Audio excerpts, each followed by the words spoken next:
Sharm el-Sheikh, le diamant du tourisme, première destination de vacances en Égypte pour les Britanniques et les Russes, quelque peu désertée. La station balnéaire de la mer Rouge avait déjà dû remonter la pente après avoir été victime d'attentats meurtriers en 2005 et après des années d'instabilité depuis la chute du régime Moubarak en 2011. Elle subit aujourd'hui un nouveau coup dur et il sera sans doute difficile pour l'économie égyptienne de s'en remettre, même s'il reste d'irréductibles touristes. Ce n'est pas très agréable. Nous avons été très inquiets au départ parce que nous avions planifié ces vacances depuis longtemps. Et nous avions peur après ce qui s'est passé.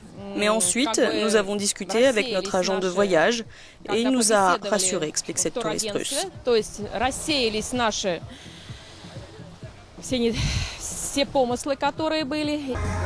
Un cinquième des touristes russes choisissaient jusque-là le pays des pharaons pour passer leurs vacances ces dernières années, selon des responsables du tourisme à Moscou. Ils étaient 3 millions en 2014. Et les spots de Sharm el-Sheikh et d'Hurghada étaient des moteurs pour ce secteur. Seul l'avenir dira s'ils le resteront. Nous sommes ici depuis 4-5 jours et nous n'avons rien vu qui puisse nous effrayer. Donc on est totalement relax. Tout le monde est sympa ici. Je n'ai vu aucun signe de terrorisme. Ça fait très longtemps que nous venons ici à Sharm el-Sheikh. Ça doit faire plus de 20 ans. Rien de pareil ne s'était jamais produit. Mais le climat est très bon et on va continuer à venir. Nous, les Italiens, on viendra toujours ici. En 2012, le gouvernement égyptien avait changé de stratégie pour ramener les touristes dans le pays en investissant notamment dans plusieurs projets touristiques sur la mer Rouge. Suivant l'exemple de l'Allemagne, dans le courant de l'année 2014, les pays européens avaient progressivement levé leurs restrictions sur l'Égypte. Sharm sera toujours sûr.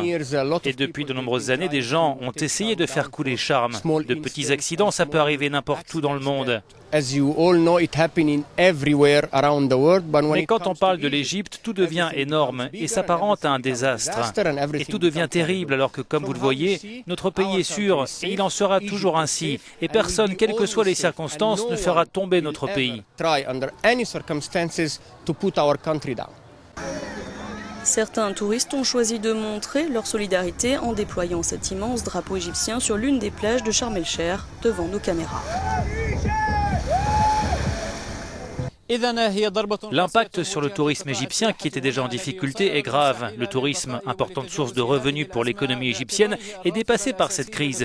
Mais en même temps, plusieurs touristes que nous avons rencontrés ici estiment que la décision d'évacuer les lieux prise par certains pays est exagérée. Mohamed Cheikh Ibrahim, Euronews, Sharm el-Sheikh.